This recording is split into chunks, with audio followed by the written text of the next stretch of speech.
नमस्कार। आद्रा नक्षत्र आ चुकल बा। आकाश में बादल गड़गड़ भड़बड़ कर रहल बा। बिजली रानी चमक रहल बड़ी। बड़ी सुंदर बारिश आवे वाला बा। दलही पूड़ी आ खीर के मोह सोन महक खुशबू घरे घरे से आवता। तो चली ए मौसम में अपने के लोक कथा एगो सुनी। भोजपुरी लोक कथा के सीरीज में अगला लोक कथा जो अपने के सामने रखे जातनी उहे आद्रा नक्षत्र के कथा है। अब कथा के नाम बा आद्रा नक्षत्र के बेटा। एगो राजा रहले, उनका एको संतान ना रहे। बड़ी प्रतापी राजा रहले, बहुत अच्छा, अपना जनता के बहुत मानत रहले, प्रजा के। त उनका एको बेटा ना रहे। राजा के बड़ी मन दुखी रहत रहे कि यदि कि हमरा बच्चा ना होखी तो हमरा बाद ही राजकाज के संभारी।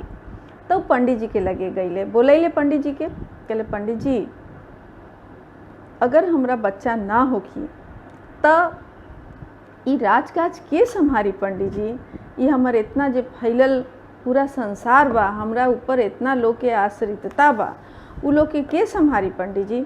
तो पंडित जी कहलन कि से देखी एगो काम करी, रउआ एगो लइका गोद ले लीही। आद्रा नक्षत्र में जोन लइका होखी रउआ राज्य में, रउआ साम्राज्य में, ओकरा के रउआ गोद ले लीही, पोसपुत मान लीही। तो राजा कहलन ठीक बा, अब जब रउआ कहत नहीं तो हम इहे काम करें। तो राजा एगो आद्रा नक्षत्र में एगो उनका देश के, उनके प्रजा में के एगो गुंडा ऐसन आदमी रहे, बदमाश रहे और जगह जगह चोरी डकैती करत रहे। वैसन एगो आदमी के बेटा भइल, उनका घर में बेटा भइल। अब राजा डुगडुगी पिटवैले रहन कि भाई जेकरा घर में बेटा होखी आद्रा नक्षत्र में ओकर बेटा हम लेब। अब तो बदमाशवा आइल, अपन पूरा बाल अपन बेटा के ले करके, जन्मते बेटा के ले करके आइल कि देखी हमार बेटा भइल बटे, तरवा डुगडुगी पिटवौले रही ऐसे हम लेके आइल बनी। अब राजा उनकर बेटा के ले पोसपुत बेटा रहे, वो के रखे लगले, पालन पोषण अच्छा से करे लगले। बाकी वो लइकवा में तनी लड़े झगड़े के बड़ी गुण रहे। जब देखा तो लड़े, खून ओकर खौलत रहत रहे, जेकरे न तेकरे से मुँहा ठेठी करत रहे। अपना दोस्त लोग में लड़ झगड़ के केहू के मार के पीट के चल आवे। राजा के बहुत मन में दुख लागत रहे, लेकिन तबो राजा ओकरा के पालन पोषण करत रहन। और केहू डरे राजा से सब बतवा कहबो ना करे। एक दिन वो दरबार में आई तो दरबार में भी कुछो ऊट पटांग बोले लगल। तो दरबारी लोग शांत चुप करा के पुचकार करके ओकरा के चल देलन। अब गते गते सियान होखे लागल। कुछ दिन के बाद राजा के पत्नी के, रानी के बच्चा होखे के रह गई। जब बच्चा होखे के रह गई तब तो एकरा मन में आ गई कि यदि कि राजा के बेटा हो गई तब तो हमरा ई राज मिली ना, तब हम का करेब। हमरा तो कुछ ना कुछ उपाय यही घड़ी कर लेवे के चाही। अब ओकरा मन में चले लागल चक्कर, सोचलस कि कुछ तो करे। एक दिन का भइल कि रानी अपन आराम करत रही ओन्ने रनिवास में, आ इन्ने राजा अपन दरबार चलावत रहन। तले उ दरबार में तलवार लिहले घुस गईल। आ घुस के कहलस कि राजा तोरा फिर से बच्चा होखे के बानू, आ तू ओकरे के राज देबा, हम जानत नहीं। आ कहते कहते राजा के तलवार से सिर के धड़ के अलग कर दिलस। हाहाकार मच गई चारों ओर। बाकी केहू दरबारी के हिम्मत ना रहे कि तलवार लिए लड़का के पीछे दौड़ो। काहे कि तो केहू के मुड़ी काट दीत। खैर कसहू करके सब लोग जान अपन बचौलस। आ ई गद्दी पर बैठे लागल। एक दिन गद्दी पर बैठल। अब दूसरा दिन सोचलस कि यदि की तो राजा के तब मार देनी, बाकी लइका यदि की हो जाई तब तो ओकर अधिकार बन जाई, वो मांगे लगी अपन हक। तभी सोचलन कि तुम तो रानियों के मारे। अभी सोचते रहन तले एगो सिपाही जे राजा के बहुत भक्त सिपाही रहे, ऊ रानी के लगे गईल आ सारा कहानी कह दिलस कि रानी देखी ऐसे ऐसे कैले बाटे ऊ कर बेटवा। तब राजा के तब रानी के तो माथा ठनकल आ एगो तो उनका ए घड़ी ऐसा समय रहे अब माथा उनका ठनकल। तब वो कहली कि अब का करी। सिपहिया कहलस कि रुकी रानी, रउआ हमरा साथे चली। आ जले ही आवे तलवार लेकर के तले राजा रानी के लेके उ सिपाही खिड़की दने से निकल गई आ वो निकल के दूसरा गांव में चल गई। वहाँ जाके एगो ग्वाला के यहाँ गई, कहलस कि ग्वाला भैया तू एगो कृपा कर हमर भाई, हमर बहिन के लेके हम रास्ता में जात रही तो हमरा के कुछ लुटेरा लोग हमरा के पकड़ के आ सब पैसा कपड़ा सब हमर लूट लेलन स। आ हमारी बहिन है पेट से बाड़ी, हम इनका के लेके अब कहाँ कहाँ जाई। जले अब नया कमा के ना लेके आई तहाँ बहिन के लेके तब हम कहाँ जाई से घरे जात रही। तनी तू इनका के रख आज जैसे ही हम तो तनी मनी कमा के लौटे तो हमरा के बहिन दे दी है आ हम लेकर के घरे चल जाए। तब ग्वाला कहलस कि से काहे ना, तोहार बहिन मने हमार बहिन, तू इनका के हमरा लगे रख द आ तू जा अपन काम कर आ काम करके जबे तू अइबा साल भर 2 साल जबे तू अइबा तबे हम तोरा बहिन के साथे लेके तू चल जइहा। तो वो कहलन कि ठीक बा। आ बहिन वहाँ रानी के रख के आ चल गईलन। समय बीतल आ रानी के एगो बेटा भइल, सुंदर बेटा भइल आ खूब अच्छा से ओकरा के उ रखे लगलन। ग्वाला के उ मामा मामा कहे आ खूब अच्छा से दोनों माई बेटा के दोनों आदमी लोग रखे लागल।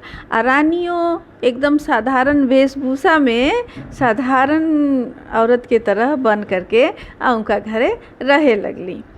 धीरे धीरे लइका बड़ होखे लागल और रानी के लगे रहे लागल। तले कमा के आ सिपाही ओने से लौटल तो रानी देख के बड़ी खुश भइली कि भैया तू लौट अइला। कहलस कि हाँ बहिन अब लौट अइनी, तू चल हम तनी देश दुनिया के पता करके आवो तनी कि वहाँ के का हाल चाल बा आ वहाँ पर चल करके आ हमनी के तब देखल जाई कि का कइल जाओ। त सिपाही गईलन ओ देश में आ ओ देश में जाके देखलन कि राज काज चलावत रहे आ बहुत अत्याचारी राजा के रूप में वो बैठल रहे। तब ही कैलन कि से सिपहिया कैलस कि से पता लगौलस कि आखिर ये इतना अत्याचारी राजा बाटे अभी कैसे का होखी। तो उ का भइल कि से उ गईल एगो गुरुजी के लगे, उहे गुरुजी के लगे। तो कहलस गुरुजी बहुत बुरा हाल में रानी अभी बाड़ी आ ई त पूरा अत्याचार कैले बा, कुछ तो उपाय करी। तो गुरुजी कहलन कि देख बच्चा, अगर तू कुछ करे के चाहत रे तो कुछ कर, काहे कि राजा के शरीर के घोड़सार में परी लोग रखले बाड़ी। उ लोग रोज रात में उनका के जगावेली स आ बात करेली लोग आ राजा रात भर बतियावेलन रहेलन उ लोग के साथे आ सुबह फिर मुआ के उ लोग चल जाला। तब कहलन कि से तभी तो सिपहिया कहलस कि से तब तो कुछ उपाय करे के होखी। तब का भइल कि तभी कहलन कि कैसे जगावे ले। बस सिपहिया 2-3 दिन तनी छुप करके आ कहीं से लुका करके आ देखलस कि कैसे राजा के जगावे लीसन परी लोग। तो देखलस कि एक रात के कि परी अइली आ करके कुछ फूल रहे जे राजा के गोड़ लगे रखल रहे, ओकरा के उठा के आ राजा के मूड़ी लगे रख देलस सब। आ राजा जाग गइलन। आ फिर जब भोरे होखे लागल, छुटपुटा तनी रोशनी होखे लागल सूरज के किरण, तो मूड़ी पर के जे फूल रहे ओकरा के गोड़ लगे ले आके आ रख देलस। राजा फिर मुँह गइलन, तब समझ गइलन। दूसरा दिन का भइल कि जैसे ही परी लोग गइल तो थोड़ा देर के बाद ही गइलन घोड़सार में आ जा करके राजा के गोड़ के जे फूल रहे उ राजा के मूड़ी लगे रख देलन। देखलन कि राजा फट से जग गईलन। राजा कहलन हम कहाँ बानी कहाँ बानी। तो सिपाही पूरा कहानी राजा के सुनौलन। तो राजा सुन के राजा के सब बात सन्न से सब बात समझ में आ गई। तब कहलन कि से चली राजा अपन राज संभाली, अपन बेटा के संभारी या रानी के संभारी। राजा तैयार भइलन, तलवार उठैलन आ गईलन। तुरंत राजा सिपाही ई लोग गईल दरबार में आ जा करके देखलस कि तो बैठल रहे आताताई बन करके। खट से ओकर गर्दन काट के आ धड़ से अलग कर देलन। वो मर गई छटपटा के। पूरा जनता राजा के जय जयकार करे लागल, काहे कि वो तो बहुत आताताई रहे और मर गई। तो जनता लोग के सांस में सांस आइल। पूरा प्रजा जय राजा करे लागल। आ धीरे धीरे सब लोग खुशी हो गई। राजा अपना बेटा के गोदी में उठा लेलन, रानी के बहुत प्यार से बैठैलन अपना बगल में। आ पूरा प्रजा देख देख करके खूब खुश हो गई। फिर से राजकाज चले लागल। आ जे आताताई राजा रहे, जे आताताई रहे ओकर मृत्यु हो गई, वो मर गई। सब जनता खुश हो गई। आ ए तरह पूरा सारा चीज़ बढ़िया हो गई। आ जैसे ही राजा के दिन फिरल, रानी के दिन फिरल, वैसे सब कोई के दिन फिरो आ सब कोई अच्छा से रहो। तो आज के लोक कथा के बस यह कहानी रहे। फिर रउआ से मिले एगो नया लोक कथा रउआ के सुनाई।